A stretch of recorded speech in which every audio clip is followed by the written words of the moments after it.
Today we're looking at Ephesians, right? Ephesians 6. This chapter pretty much deals with macro, MARCO, systems.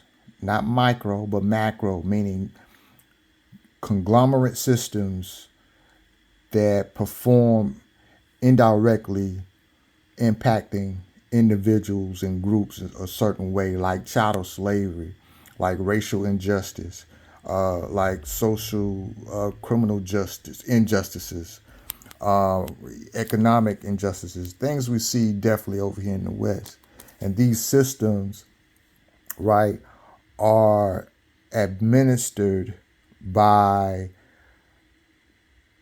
a spirit energy, we want to say, but a wicked spirit, a nature that goes against, right, the divine law that runs in harmony. It runs in disharmony. And some say Paul, no, say that Paul wrote this. There is some critics that says Paul didn't write it. Someone like Paul write it. However, the principles remain the same, right? One of the key is, like the 12th verse here, for we wrestle not against flesh and blood, but against principalities, against powers, against the rulers of this of darkness of this world, right? Spiritual wickedness in high places. So the world is as well can be viewed as systems, a systematic way, right? Historically, the said European, he is his systematic way is of violence. He used violence, force to control and to run his governments, right? And so that's a world system, often, certainly, from the original man, the Asiatic people, the Asiatic nations. We would call those type of systems wicked systems. Even though even some of our people, even some of the Asiatics have adopted those type of systems, there's still those men and those systems are still wicked systems. But I wanted to kind of gravitate to 18 and 19, where the writer is showing how he deals with it even more so on a spiritual level. There is, of course, he gives examples of this wardrobe. Here's 14, standing therefore having your loins girt about with truth, and having on the breastplate of righteousness, and your feet shod with the preparation of the gospel of peace. Notice the gospel of peace. That is Islam. Islam means peace, means submission unto God, the Most High. People don't realize, but even the so-said Christian Bible is an Islamic book. It is a Muslim book. You will see the connection. Even at one time, the said Christians called named the great God, Allah. They name, in certain Arabic languages, even the Christians call the great God Allah. But that's another tap point. But anyway, it doesn't matter what name you call the great God; it's still the same. We just see it from different sides of the same supernatural. We just see it from different angles, right? But it's the same focus we're looking at. Above all, taking the shield of faith, wherewith ye shall be able to quench all the fiery dots of the wicked, and take on take the helmet of salvation, and the sword of the spirit, which is the word of God, right? So, word of God, of course, we know is the word of truth, right? And some truths cannot, we're talking about divine truth, right? And your spirit will connect. When you are a son and daughter of God, your spirit will connect when you hear the word of truth. It will, your spirit man will connect with it. It's not a matter of measuring, who someone measuring to say, oh yeah, that is a word of God, or that's not a word of God. You yourself, the God within you, right? The great God that's within you connects. It's that same spirit will connect with your brothers and sisters when you hear a word of God, right? So I just want to, let's kind of close here with this. It says, praying always with all prayer and supplication. Supplication, this particular word right here, indicates prostration, bowing down, kneeling down, earnest, humble request, right? So it's just not praying, but it is showing how this prayer is being performed, or what ritual is being performed.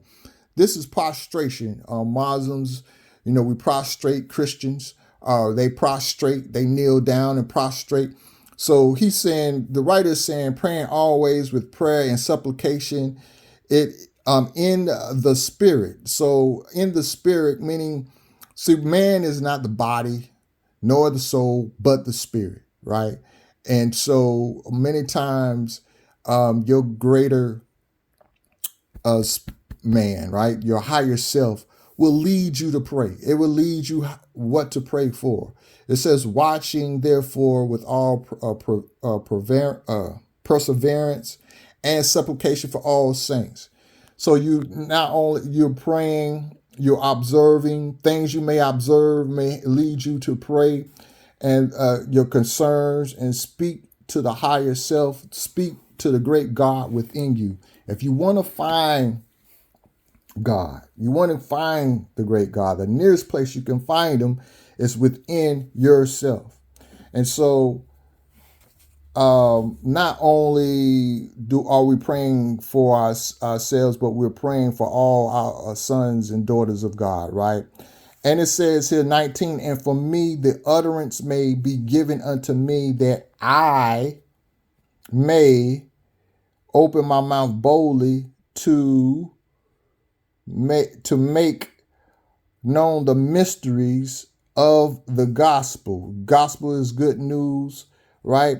Mysteries, the mysteries. And so in the wicked systems that we're dealing with today, they try to shut down the mysteries. They try to confuse the people of the mysteries. They try to lead you to physical substance abuses, right? That lead to death, that lead to your body decaying, leading to bad health, leading to you not being able to critically think and understand things and really unfold wizardry tricks that's being seen through entertainment, through our ears, through entertainment or information, all kind of craziness.